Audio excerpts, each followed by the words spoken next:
El principal rasgo definitorio de cualquier sistema autoritario es aquel en el que una minoría detenta la capacidad decisoria sobre el conjunto de la población de un territorio determinado. Esta capacidad de decidir por el resto de la sociedad está respaldada por el monopolio de la violencia, que es el que permite imponer las decisiones de dicha minoría al resto de la población. Se trata de una división política entre quienes detentan la fuerza y por tanto la capacidad decisoria que define la soberanía, y quienes son obligados a acatar las decisiones de dicha minoría.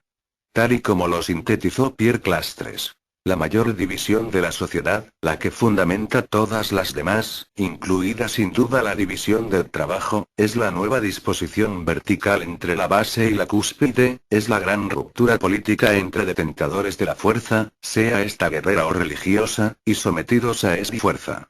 La relación política de poder precede y fundamenta la relación económica de explotación.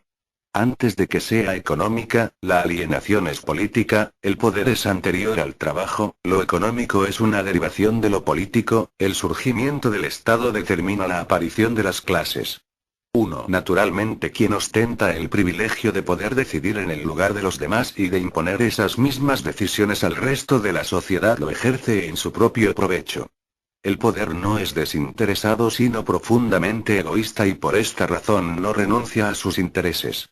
De esta forma nos encontramos con una estructura social férreamente jerarquizada en torno a dicha división política de la sociedad de la que se derivan las demás desigualdades sociales, económicas, culturales, etc. Digamos que todo esto es lo común en los sistemas políticos de base autoritaria, indistintamente de cuál sea la forma en la que se presenten.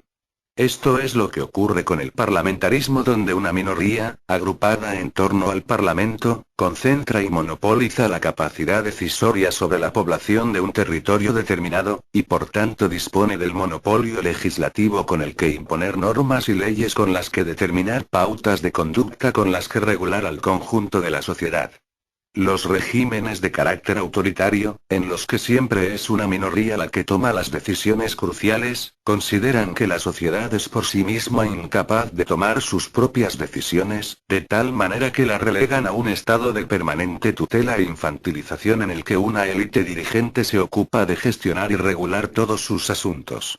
De este modo la sociedad queda sumida en un estado de postración, pasividad y sumisión al ser las élites, ubicadas en las instituciones oficiales del orden constituido, las encargadas de participar en la política y de decidir en el lugar de la sociedad al ser considerada inhábil para dicha tarea.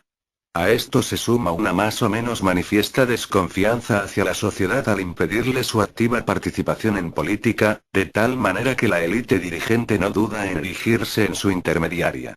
En el sistema parlamentario también es una minoría la que toma decisiones en el lugar del resto de la sociedad, lo que hace que concentre y monopolice la soberanía al mismo tiempo que impone sus propias decisiones, expresadas en leyes, a través del recurso a la fuerza coactiva de los medios represivos a su disposición. Policías, servicios secretos, cárceles, tribunales, etc. Indudablemente la particularidad del régimen parlamentario respecto a otras formas de dictadura es que recurre a los procesos electorales como mecanismo de legitimación de las instituciones oficiales, y más concretamente del Parlamento, que es el que detenta la capacidad de legislar. En este sentido, las elecciones son el mecanismo político que utiliza este sistema de dominación para crear el debido consentimiento social, y consecuentemente la conformidad de la población respecto a sus instituciones y las decisiones emanadas de las mismas. La aceptación de las autoridades viene dada por su carácter electivo, lo que facilita su legitimación a la hora de ocupar los puestos de dirección en las instituciones. En el sistema parlamentario la clase política forma parte de la clase dominante al participar en el proceso decisorio a través del Parlamento y de las demás instituciones análogas que existen en otros ámbitos.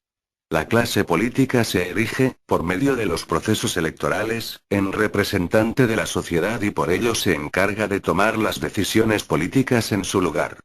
Todo esto es el resultado de hacer de la sociedad un menor de edad que debe estar sujeto a una permanente tutela y dirección por parte de aquellos que se erigen en sus representantes, al considerar que no puede hacer nada por sí misma. Este planteamiento es el que lleva a hacer de los políticos una clase de intermediarios que en el contexto del sistema autoritario que encarna el parlamentarismo son presentados como necesarios. En la práctica, el parlamentarismo es un sistema dictatorial en el que dicha minoría reunida en los parlamentos impone su voluntad a la sociedad en función de sus propios y particulares intereses, todo ello como consecuencia de ostentar el gran privilegio de poder tomar las decisiones políticas vinculantes al estar respaldada por una fuerza coactiva. Los políticos son una opulenta, obesa, decadente y corrupta élite dirigente que usufructúa el poder político y las instituciones, de esta forma establecen aquella legislación más favorable para sus propios intereses. De esta manera la clase política explota y oprime al pueblo que constituye un recurso del que se vale para conseguir sus intereses. Por este motivo puede afirmarse que la clase política es una clase parásita que extrae de la sociedad recursos materiales, económicos y financieros para sostenerse como élite mandante, para costear sus medios de coerción con los que imponer su voluntad por medio de las leyes. En tanto en cuanto el parlamentarismo impide al pueblo la participación política, las instituciones y los políticos se establecen como intermediarios necesarios, pues el pueblo es considerado incapaz de tomar sus propias decisiones y de llevarlas a cabo. A la sociedad se le otorga la posibilidad de elegir a sus intermediarios en quienes delega la gestión de las cuestiones colectivas. En definitiva, se trata de elegir a aquella minoría que se ocupará de decidir sobre todo lo que afecta a la sociedad. La existencia de elecciones en el régimen parlamentario es utilizada como coartada para afirmar una pretendida libertad en el seno de este sistema político. Los hechos demuestran lo contrario. En el plano estructural se trata de un sistema dictatorial en el que una minoría impone sus decisiones al resto de la población, de modo que las elecciones solo sirven para legitimar dicho sistema.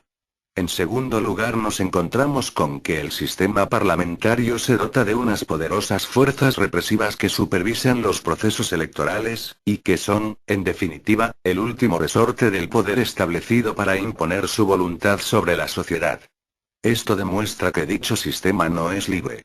Y en tercer y último lugar descubrimos que este sistema es profundamente demagógico al basarse en el uso masivo de la propaganda a todos los niveles, de manera que se manipula a la opinión pública en un sentido favorable para que entre las diferentes opciones políticas elija la que más conviene a la clase dominante. Se trata de un tipo de régimen en el que la libertad de conciencia es negada, de modo que al mismo tiempo también es negada la libertad de elección, ya que esta última está manipulada y no es informada. En el sistema parlamentario la sociedad no participa en la política, sino que esta es una tarea exclusiva de los políticos que se encargan de gestionar a su antojo. De esta forma la sociedad es excluida de los ámbitos decisorios y es sometida a las decisiones que son tomadas en las instituciones del orden constituido por las élites dominantes. Además de esto, la opinión pública es manipulada sistemáticamente y a gran escala a través de los medios de comunicación de masas, de manera que en la práctica quien gana unas elecciones es quien es capaz de costearse la campaña electoral más cara con la que difundir masivamente su mensaje político. La presencia de unas fuerzas armadas y represivas tampoco genera un contexto de libertad, con lo que estos agentes son los que en último término determinan el rumbo político de la sociedad si sus intereses y la situación así lo requieren. Las elecciones son el gran circo que los políticos utilizan para publicitarse y hacer todo tipo de promesas con las que tratar de seducir al electorado. Esto es lo que ha hecho de la política el arte del engaño, en el que los políticos afirman comprometerse con sus correspondientes programas electorales, los mismos con los que tratan de sintonizar con las preocupaciones y problemas de la sociedad. Pero como decimos, se trata de una estrategia propagandística y mediática que únicamente persigue rentabilizar votos, pues el sistema es estructuralmente autoritario, de forma que una vez elegidos los representantes políticos toman sus propias decisiones y lo hacen en función de sus particulares intereses, olvidando por completo las promesas hechas, así como el programa electoral. Pero también hay que añadir que no hay engañador sin alguien que, a su vez, se deje engañar. En lo que a esto respecta, es preciso decir que la sociedad ha caído en la superstición del voto, y por tanto en la creencia de que ir a votar sirve para algo. Esta actitud delegacionista demuestra un importante grado de pasividad en la sociedad al desentenderse de la política, y por tanto también es una muestra de conformidad con un sistema en el que la población durante los 4 años que dura una legislatura no tiene ni voz ni voto. Indudablemente una de las formas de rechazar este tipo de sistema dictatorial es no participar en la farsa electoral cuando ésta tiene lugar. Pero la abstención por sí misma no es suficiente si se limita a la simple pasividad de quien un domingo no decide ir a votar. La abstención necesita ser activa, es decir, que la actitud abstencionista sea propagada a lo largo de toda la sociedad y que al mismo tiempo se vea acompañada de la correspondiente autoorganización colectiva en los diferentes ámbitos de la vida. Al margen de las instituciones del poder establecido, y sin intermediarios de ningún tipo, la sociedad puede gestionar sus propios problemas según sus intereses. En este sentido, la autoorganización no deja de ser una respuesta en el terreno práctico a las imposiciones del Estado y de su clase política, y una forma de intervenir e involucrarse activamente en las cuestiones colectivas de las que hoy es completamente apartada por el sistema parlamentarista. A pesar de que esto constituiría por sí mismo un avance importante de cara a prescindir del Estado y de la clase política, no hay que perder de vista que dentro del cuadro general que ofrece el sistema político establecido, la autoorganización y autogestión tiene unas ciertas limitaciones. Por tanto, una completa emancipación social solo es posible en última instancia por medio de un proceso revolucionario que instaure un sistema político de autogobierno por medio de asambleas populares.